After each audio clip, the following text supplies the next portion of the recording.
বাস্তব জীবনে কিছু খারাপ সময় আসা ভালো, এতে কি বলতো অনেক সত্যের মুখোমুখি হওয়া যায়। হ্যালো বন্ধুরা, welcome back to the channel SSK blog. সবাই কেমন আছো? আশা করছি যে যেখানে রয়েছো খুব খুব ভালো রয়েছো আর খুব সুস্থ রয়েছো।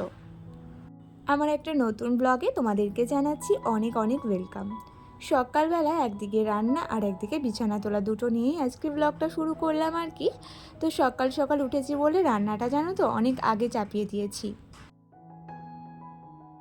আমি যখনই তোমাদের সাথে একটু কথা বলবো মানে ভয়েস ওভার করবো, জানি না কোথা থেকে টুংটাং কিছু একটা শব্দ আসবেই।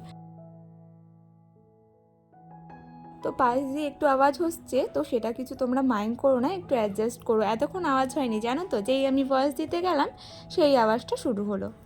তো যাই হোক, আজকে রান্না করব নিরামিষভাবে সয়াবিন আলুর তরকারি। এটা কিন্তু শনিবার দিনের ব্লগ। তো শনিবার দিনটা যেহেতু নিরামিষ খাওয়া হয়, তো সেই কারণে কিন্তু নিরামিষভাবে সয়াবিন আলুর তরকারিটাই রান্না করে নিচ্ছি।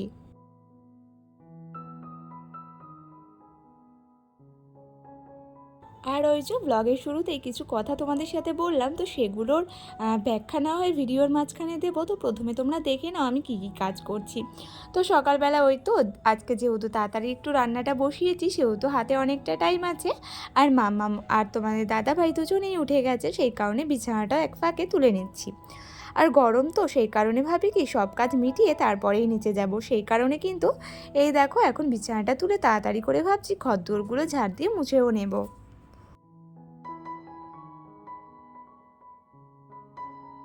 আর জানালা দিয়ে দেখো কত সুন্দর রোদ উঠেছে। এটা কিন্তু পূর্ব দিকের জানালা থেকে রোদ এসেছে। তো একদিকে ভালো, পূর্ব দিকের প্রথম রোদটা আসা ঘরে। তবে কি বলো তো, এত অতিরিক্ত হিট হয়েছে সেটা আর বলার ভাষা রাখে না। আর তার উপর যেহেতু অ্যাডভেস্টারের ঘর, প্রচুর গরম হয়ে যায়।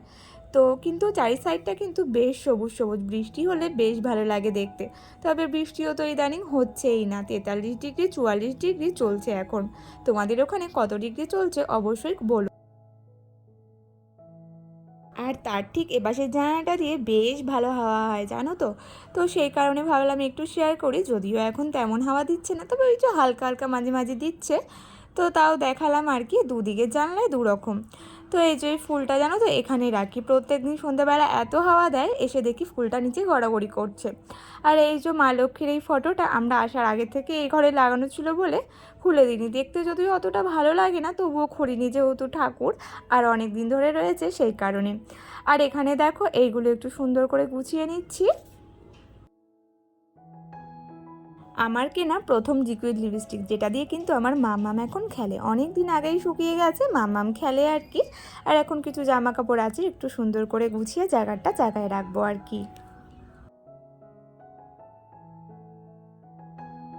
ওই যে বললাম আমাদের বাস্তব জীবনে এরকম কঠিন সময় আসা ভালো। আমার জীবনেও জানো তো অনেক কঠিন সময় এসেছে, যখন কিন্তু পাশে ওই যে কিছু গোনাগুনতি মানুষ ছাড়া কাউকেই পাইনি। সে আমার যতই কাপড় হোক, মা বাবা ছাড়া আর তোমার এই দাদাভাই ছাড়া আর কিন্তু কাউকেই পাইনি। তো সত্যি কথা বলতে, আমার অসময়ে যারা আমার পাশে ছিল তাদেরকেই আমি বেশি আমার জীবনে গুরুত্ব দেব, ঠিক তাই না? আর আমার অসময়ে যারা আমার পাশে ছিল, যারা আমাকে কখনোই ছেড়ে যায়নি, তো তাদেরকে আমি কি করে বাদ দিই আমার জীবন থেকে, বা কি করে তাদের গুরুত্ব একটুকু কম করি বলো তো। তো আমি আমার মা বাবাকে বেশি ভালোবাসি বা প্রায়োরিটি দিই, এটা নিয়ে অনেকের সমস্যা। তো অনেকে বলে আমি নাকি আমার মা বাবাকে বেশি গুরুত্ব দিই, আর আমার মানে শাশুড়ি মাকে নাকি গুরুত্বই দিই না। তো সেটা শুধুমাত্র আমার শাশুড়ি মাই জানেন, অন্য কাউকে নাই বা প্রমাণ করলাম, তাই না? আর যে বা যারা এই কথাগুলো বলে তারা নিজেরাই আবার এটা নিয়ে হিংসে করে, বা সে নাকি ছোটো বউকেই বেশি ভালোবাসে, এটা নিয়ে তারাই আবার ঝগড়া করে। আবার তাদের মুখেই এই বক্তব্য যে আমি নাকি শাশুড়ি মাকে দেখি না বা অতটা গুরুত্ব দিই না। তারা এক মুখে যে কত রকমের কথা বলে তার কোনো ঠিকানা নেই। মানে এই একটা কথা বলবে, তার কিছুক্ষণ পরিবর্তে আবার অন্য কথা বলবে, মানে কথা ঘোরাতে জাস্ট এক্সপার্ট। তো দেখো তারপরে দেখো ওপরের কাজগুলো মিটিয়ে এই তো এখন জামা কাপড়গুলো মেলবো। আজকে রান্না করেছি ওই যে সয়াবিন আলুর তরকারি আর কুদলি ভাজা। তো সত্যি কথা বলতে শাশুড়ি মার সাথে আমার কেমন সম্পর্ক সেটা আমার কাউকে প্রমাণ করার কোনো প্রয়োজন নেই, তাই না? আর আমার শাশুড়ি মা আমাকে এমনি এমনি ভালোবাসেন না, নিশ্চয়ই তার জন্য কিছু করি। তো সেই কারণে তিনি ভালোবাসেন আমাকে, কারণ এক হাতে জানো তো কোনো দিনও তালি বাসে না। তুমি যদি কারোর কাছে ভালোবাসা চাও তবে তার জন্য তো তোমাকে কিছু হলেও করতে হবে, শুধুমাত্র টাকা পয়সা ওড়ালেই তো আর ভালোবাসা কেনা যায় না, তাই না? ওই যে এই দুনিয়ায় টাকা পয়সা দিয়ে সব কিছু অর্জন করা গেলেও ভালোবাসাটা কিন্তু নিজেকেই অর্জন করে নিতে হয়, সেটা কিন্তু টাকা পয়সা দ্বারা হয় না, সে তুমি যতই ওড়াও।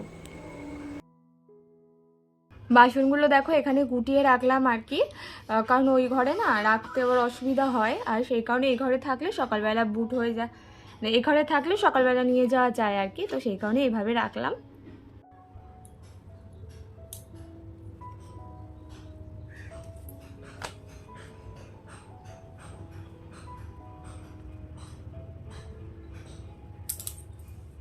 কি বলতো, করে কখনো নাম কিনতে নেই, এটা কিন্তু সব সময় মানি, আর এটা কখনো আমি করতেও চাই না।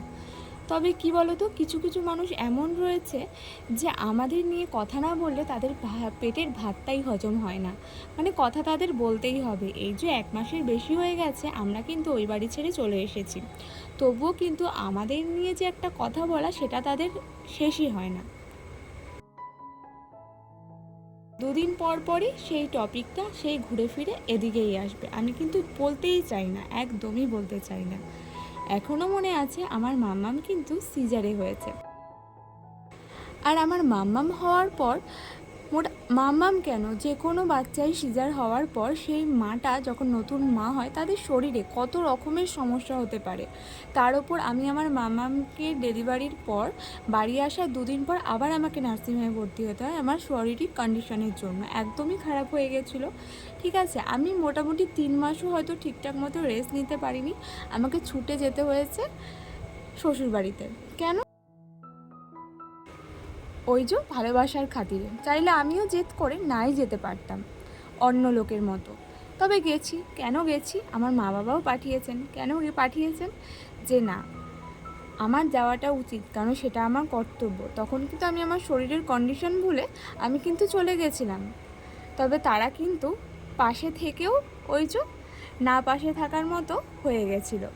তবে এটা তো একটা বললাম, তবে এরকম আমার জীবনে অনেক অনেক সময় ঘটেছে। তো সেই ক্ষেত্রেই বলছি, শাশুড়ি মা আমাকে এমনি ভালোবাসেন না। হ্যাঁ, হয়তো প্রচুর টাকা পয়সা অর্থ দিয়ে আমি আমার শাশুড়ি মাকে কোনো সময় হেল্প করতে পারি না বা অন্য কিছু করতে পারি না, তবে যেটুকু করি না মন থেকেই করি, আর সেটা না বোঝার ক্ষমতা আমার শাশুড়ি মার রয়েছে। তো অন্য কাউকে নাই বা প্রমাণ করলাম, আজকে এতগুলো কথা বলার কিছু কারণ রয়েছে। তারা নিজেদের ভিডিওতে নিজেরা কী দেখাবে বুঝতে না পেরে অন্য এক বিষয় নিয়ে টানাটানি করে। আমি কিন্তু কোনো সময় বলতে চাই না বা মেনশানও করি না ছোটো বউ, বড় বউ, মেজো বউ, সেজো বউ, কোনো বউ নিয়ে। তো আমি কি করেছি সেটা ঢাকঢোল আমি পিটাতেও চাই না। তবে ওই যে কেউ যদি খারাপ প্রমাণ করতে চায় নিজেকে তো ডিফেন্ড করতেই হবে, তাই না? সবাই সবার দিক থেকে ঠিক, হয়তো সেও তার দিক দিয়ে ঠিক, আমি তাকে কোনো মতেই ভুল বলবো না, তবে আমি যে পুরোপুরি ভুল সেটাও কিন্তু আমি মেনে নেব না, তাই না? আর হয়তো এই ভিডিওটা দেখে সেটাও বলতে পারে যে না, আমাকে নিয়ে তারা বলেনি। তবে হ্যাঁ, মানুষ এখন জানো তো চিনতে শিখে গেছি। ওই যে বড় বড় ঘটনা আমার জীবনেও হয়েছে, সেই কারণে মানুষ চিনতে শিখে গেছি। তো কে কী কেন বলে সেইটা বোঝার ক্ষমতাটা কিন্তু রয়েছে। তো যাই হোক, অনেক তো এদিক ওদিকের কথা বললাম। এদিকে আজকে দেখো মা রান্না করছে বাইরে, ওখানে করছিল পটল আলুর তরকারি, আর এদিকে দেখো আমি টুকটুক করে সব কটা বাসন মেজে নিয়েছি।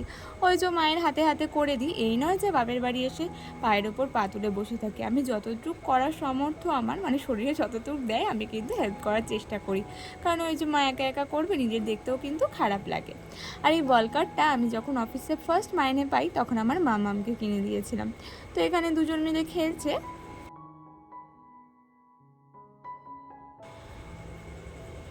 আর মাম্মাম কিন্তু ছোট্টবেলায় একদমই বসতো না, তবে ইদানিং দেখছি খাটের তলায় থাকে তো দেখে বলে বার করে দাও, বার করে দাও, মানে ওর ল্যাঙ্গুয়েজে বলে আর কি। তো সেটা বুঝে জানো তো বারও করে দিই। তো এই দেখো এখন বসে বসে খেলছে, তো বেশ ভালো লাগে। তবে যখন এনে দিয়েছিলাম তখন কিন্তু একদমই ওই 1-2 দিন ছাড়া আর কিন্তু পরে চড়েই নি। আর একটা কথা বলে রাখি, আজকে যে কথাগুলো বললাম উত্তরটাই দিলাম, কাউকে আমি ঠেস মেরে কথা বলিনি। আমাকে ঠেস মেরে কথা বলা হয়েছে বলেই আমি কিন্তু তার অ্যান্সারটা দিয়েছি। তো যাই হোক, মোটামুটি সব কাজ কমপ্লিট করে যতটুকু করার, তারপরে কিন্তু আমি স্নানটা সেরে নিয়েছি। মামামের যেহেতু ইদানিং শরীরটা প্রচুর খারাপ হয়ে আছে, একটু জ্বর হওয়ার পর কিন্তু আরোই খেতে চায় না, তো ওটা নিয়েও একটা সমস্যা। আর সেই কারণে বলতে পারো সব কিছুই একটু লেটই হয়ে যায়, কারণ বাচ্চা না খেলেই না কিচ্ছু ভালো লাগে না। এই আমি এখন স্নান করে এলাম, আর ওদিকে মা এখন গেল, জানো তো, এখন ঘড়িতে প্রায় 1টা বেজেই গেছে, 1টার বেশি। আর ওদিকে ঠাম্মাও স্নান টান করে এসেছে।